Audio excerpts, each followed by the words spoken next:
시청자 여러분 안녕하십니까? 11월 9일 목요일 RK9 뉴스입니다.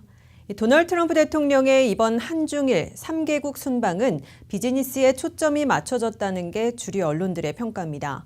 사업가 출신답게 트럼프 대통령은 북한 이슈를 오히려 지렛대로 활용했다는 건데요. LA타임즈도 트럼프 대통령의 이번 아시아 순방은 미국이 아시아 경제권에서 밀려날 수 있다는 위기감을 드러냈다고 보도했습니다. 결과적으로 트럼프 대통령이 북한 또는 통상 문제에서 뚜렷한 돌파구를 마련하지는 못했다는 게 공통된 시각인 것 같습니다. 트럼프 대통령은 이제 오늘부터 이틀간 베트남 다낭에서 개최되는 APEC 정상회의에 참석한 뒤 블라디미르 푸틴 러시아 대통령과 별도의 회담을 가질 예정입니다. 이번엔 미중 정상회담에 좀 더 초점을 맞춰보겠습니다. 중국을 방문한 도널드 트럼프 대통령이 시진핑 중국 국가주석과 북한의 핵 위협과 미중 간 무역 적자를 제거하기 위해 새로운 협력 체계로 전환한 것으로 평가됐습니다.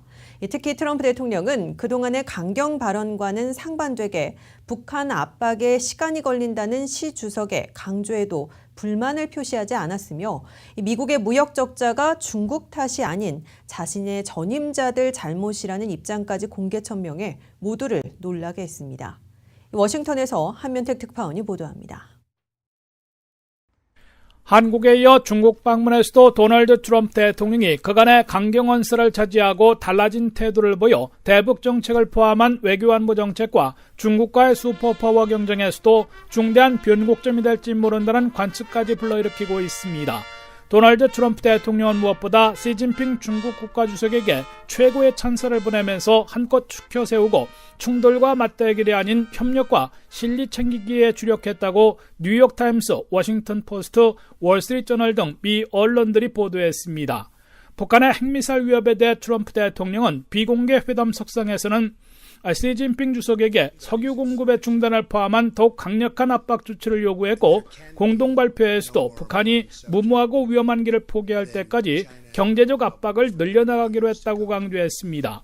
이에 대해 시진핑 주석은 북한과 거래하는 은행들에 대한 추가 단속에 나설 것이라고 밝히면서도 시간이 걸린다는 점을 유독 강조한 것으로 뉴욕타임스는 전했습니다. 시 주석이 채찍 요구를 하나도 수용하지 않고 시간이 걸릴 것임을 강조했음에도 트럼프 대통령은 불만을 터뜨리거나 압력을 가하지 않고 시 주석만 믿는다는 태도를 보였다고 미 언론들은 해석했습니다.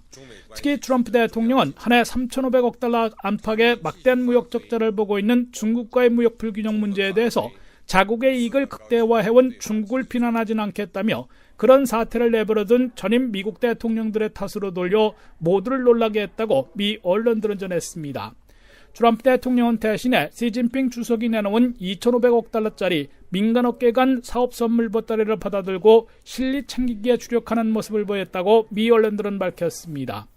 중국이 트럼프 대통령 방문에 맞춰 알래스카 석유와 천연가스 개발 등 19건에서 2,530억 달러어치의 경제협력 패키지를 내놓은 것은 대다수 계약이 아닌 양해각서 MOU 단계로 실제 결실을 보기까지는 상당한 시간이 걸릴 것이지만은 트럼프 대통령에게는 정치적 이익을 안겨주고 있는 것으로 간주되고 있습니다. 트럼프 대통령이 변덕을 부리지 않고 김정은 정권이 추가 도발을 하지 않는다면 시진핑 주석과 북핵 문제와 무역 불균형 해결, 슈퍼파워 경쟁에서도 정면 대치 대신에 실익을 위한 새 협력으로 평화적 외교적 해결에 주력하게 될 것으로 예상되고 있습니다. 지금까지 워싱턴에서 RKTV 뉴스 한면택입니다. 다음 소식입니다. 공화당 하원 의원 20여 명이 폴라이언 하원 의장에게 다카 정책의 폐지로 위기에 몰리는 80만 드리머들에게 합법 신분을 부여하는 보호 법안을 조속히 성사시킬 것을 촉구하고 나서 주목됩니다. 민주당은 물론 공화당 내에서도 지지 의원들이 크게 늘고 있어 다카 드리머 보호 법안은 올 연말이냐 내년 2월이냐 아니면 단독 법안이냐 병합 법안이냐만 남았을 뿐 성사 가능성은 높은 것으로 보입니다.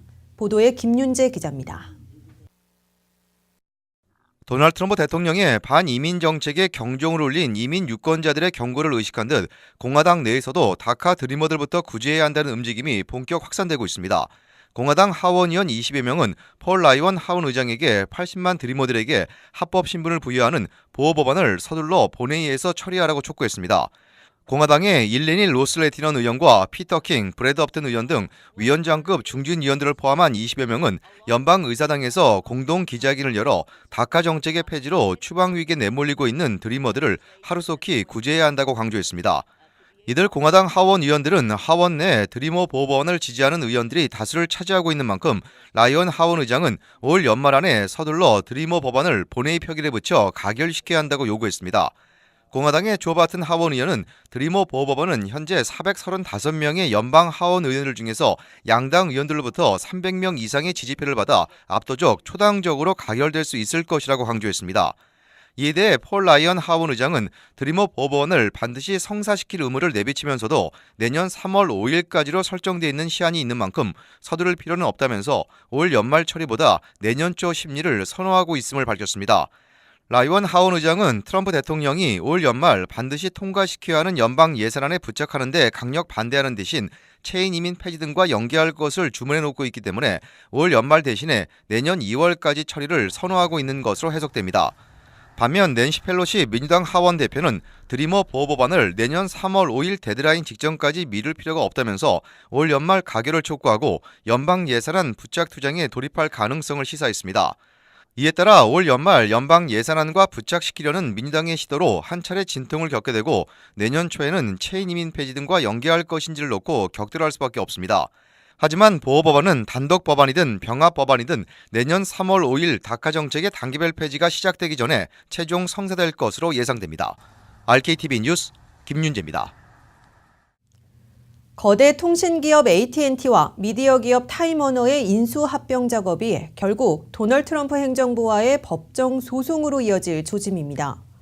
연방 법무부는 합병 승인의 조건으로 타임워너 산하의 케이블 뉴스 채널 CNN을 매각하라고 요구한 것으로 알려졌습니다. CNN에 반감이 있는 트럼프 대통령의 의중이 반영됐다는 게 업계의 시각입니다. 이와 관련해 AT&T 랜들 스티븐스 대표는 오늘 뉴욕타임스의 딜북 컨퍼런스에서 CNN을 매각할 의사는 전혀 없다고 밝혔습니다. 스티븐슨 대표는 CNN은 이번 인수를 통해 확보하려는 핵심적인 가치 가운데 하나라면서 CNN을 매각한다는 건 맥락상 전혀 이치에 맞지 않는다고 강조했습니다. 그러면서 우리는 그동안 소송 전략과 계획을 부지런히 준비해왔다면서 소송의 결과가 나올 것이라고 최종 판단된다면 소송에 들어갈 것이라고 덧붙였습니다. 올해 연방 공휴일인 베테런스 데이는 오는 11일 토요일입니다. 이에 따라 LA 시정부와 법원, DMV 등 관공서들과 학교는 대체 공휴일인 내일 문을 닫습니다. LA 총영사관도 내일 대체 공휴일 휴무를 실시합니다. 한인은행들은 내일 정상 영업하지만 베테런스 데이 당일인 11일 토요일에는 일부만 제외하고 모든 지점 문을 닫습니다. 이번엔 한국으로 가보겠습니다. 인도네시아를 국빈 방문한 문재인 대통령이 신남방 정책을 통해 아세안과의 교류 협력을 강화하기로 하고 이를 뒷받침할 한국과 인도네시아 정상 간 공동성명도 채택했습니다. 오늘은 인도네시아를 떠나 APEC 정상회의가 열리는 베트남 다낭으로 향합니다. 이 소식을 서울의 남원희 특파원이 보도합니다. 동남아시아 첫 번째 방문지로 인도네시아를 국빈 방문하고 있는 문재인 대통령은 현지 시간 9일 조코위도도 대통령과 정상회담을 열었습니다. 이번 정상회담에서 양국 정상은 한 아세안 공동 번영과 평화를 위한 공동 비전 성명을 채택했습니다. 지난 2006년 전략적 동반자 관계를 수립한 방산과 경제 통상을 중심으로 전반적인 교류와 협력의 수준을 끌어올려 특별 전략적 동반자 관계로 격상하는 데 합의했습니다. 한국이 동남아시아 국가를 상대로 가치와 비전을 공유하고 전방위적으로 협력을 촉진시키는 개념의 공동 비전 성명을 채택한 것은 이번이 처음입니다. 이는 문재인 정부가 친남방 정책을 통해 아세안과의 협력을 강화하는 데 있어 매우 중요한 촉매제가 될 것으로 보입니다.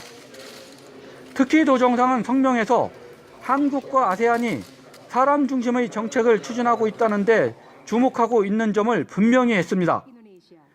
인도네시아의 관계 격상을 계기로 한국의 대아세안 협력 노력이 한층 가속화될 것임을 예고하는 대목입니다. 이번 정상회담에서 19억 달러 규모의 교통, 인프라 협력 양해각서와 산업협력 MOU를 통해 자동차, 철강, 석유화학 등 기간산업 협력을 강화하기로 한 것도 의미 있는 성과로 평가되고 있습니다. 특히 자동차 분야의 경우 국내 기업의 우호적 시장 진출 환경을 조성하기 위해 정부 간 협의를 시작하기로 한 것이 주목됩니다. 문 대통령은 이날 한 인도네시아 비즈니스 포럼에서 특히 협력을 강화하고 싶은 분야가 자동차 산업이라며 인도네시아가 아세안 최대 자동차 생산 수출국이라는 야심찬 비전을 추진하고 있는데 한국이 최적의 파트너라고 강조했습니다. 정상회담의 또 다른 성과는 북한의 핵미사일 도발에 한국과 인도네시아 양국의 공조를 강화하고 한반도 현안에 대한 우리 정부의 주도권에 대해 지지를 이끌어낸 점입니다. 조코이 인도네시아 대통령은 남북 관계를 개선하고 한반도의 항구적인 평화를 구축하기 위한 한국의 노력을 지지하고 특히 한반도의 평화통일 환경을 조성하는 데 있어 한국의 주도적 역할을 지지한다는 입장을 분명히 했습니다. 이에 따라 미중을 상대로 북핵 해법에 관한 협력을 이끌어내고 아세안의 지지를 확보하려는 문재인 대통령으로서는 확실한 우군을 확보했다는 평가입니다. 외교 다변화를 통한 한반도 북핵 문제 해결에 실타래가 풀어지기를 기대해 봅니다. 지금까지 서울에서 RKTV 뉴스 남원입니다. RK9 뉴스 잠시 후에 계속됩니다.